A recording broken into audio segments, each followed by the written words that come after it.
But I saw this as not only an injustice in terms of gerrymandering a person to run for the CCA in that place 5, but I also saw it as a possible symptom of worse to come.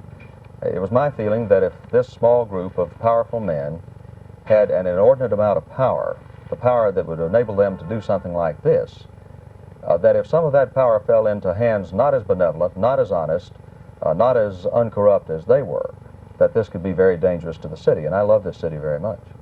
I decided to run for election for city council in Oak Cliff when a friend of mine who had planned to run for city council found out he couldn't because the CCA or members of the CCA would retaliate against his business and anyone that contribute to him.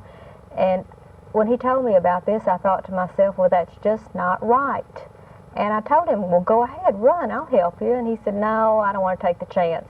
So I said, well, if you don't, I will. And I did. Well, I heard some instances where that was certainly brought up. I had many individual people tell me that the trouble with trying to run against the well-heeled CCA in a large election where everybody was run by the city as a whole is, number one, you had to have an unlimited amount of money to run for a city council race, or you had to have something to capture the imagination of the public. And then even if you did win, there would be a possibility of the very powerful businessmen who ran the CCA of taking business reprisals out on you and refusing to give you business.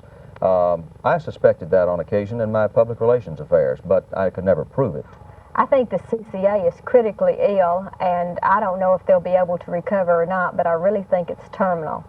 The CCA possibly could have a place if they would actually be a democracy instead of having the same few people that have always called the shots calling the shots. And I think that people in general are independent-minded.